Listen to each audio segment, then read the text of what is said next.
തൊമ്മൻകുത്തിൽ കുരിശു പൊളിക്കുകയും ദുഃഖവെള്ളിയാഴ്ച കുരിശിന്റെ വഴി പ്രദക്ഷിണം തടസ്സപ്പെടുത്തിയതും ഫാസിസ്റ്റ് നടപടിയെന്ന് ഇടുക്കി എം പി ഡീൻ കുര്യാക്കോസ്. വനം വകുപ്പിന് യാതൊരു അവകാശവുമില്ലാത്ത മേഖലയിൽ കയ്യേറ്റം നടത്തുന്നത് കൂടുതൽ വനഭൂമി സൃഷ്ടിച്ച് എടുക്കുന്നതിനു വേണ്ടിയും ജനങ്ങളെ കുടിയിറക്കി വിടുന്നതിനുമായാണ്. ജോയിന്റ് വെരിഫിക്കേഷന് ശേഷം ഈ പ്രദേശം വനം വകുപ്പിന് അവകാശപ്പെട്ടതാണെങ്കിൽ പറയുന്നതിൽ ഒരു ന്യായം കാണാൻ കഴിയും. കൂടുതൽ വനപ്രദേശം സാധ്യമാക്കുന്ന ഇടതുപക്ഷ സർക്കാരിന്റെ നയത്തിന്റെ ഭാഗമായിട്ടാണ് വനം വകുപ്പ് ഇക്കാര്യങ്ങൾ ചെയ്യുന്നതെന്നും ഡീൻ കുര്യാക്കോസ് തൊടുപുഴയിൽ ആരോപിച്ചു. തൊമ്മൻകുത്തിൽ കുരിശ് പൊളിക്കുകയും ഇന്ന് ദുഃഖവെള്ളിയാഴ്ച ദിവസം കുരിശിൻ്റെ വഴി പ്രദക്ഷിണം തടസ്സപ്പെടുത്തുകയും ചെയ്തത് ഫാസിസ്റ്റ് നടപടിയാണ്. എന്തുകൊണ്ടെന്നാൽ ഭരണഘടന അനുശാസിക്കുന്ന തത്വങ്ങൾ ഇപ്പോൾ മതസ്വാതന്ത്ര്യവും അതോടൊപ്പം തന്നെ ആരാധനാ സ്വാതന്ത്ര്യവും അതാർക്കും നിഷേധിക്കാൻ സാധ്യമല്ല എന്നുള്ളതാണ്.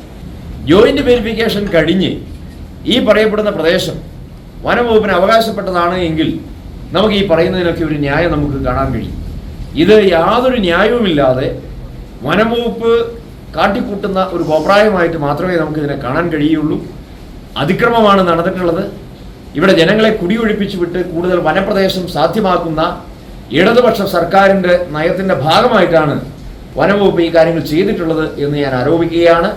വനംവകുപ്പ് ഉദ്യോഗസ്ഥന്മാർ അവിടെ വലിയ ബന്ദോബസ്ത് സൃഷ്ടിച്ച് ആ കുരിശിൻ്റെ വഴി ആരാധനയെ തടസ്സപ്പെടുത്താൻ ശ്രമിച്ചു. ഇത് അങ്ങേയറ്റം അപലപനീയമാണ്. ആരാധനാ സ്വാതന്ത്ര്യത്തിനെതിരെയുള്ള കടന്നുകയറ്റമാണ്. അപ്പോൾ അന്നത്തെ ദിവസം തന്നെ കുരിശ് പൊളിച്ചു മാറ്റിയതും തെറ്റാണ്.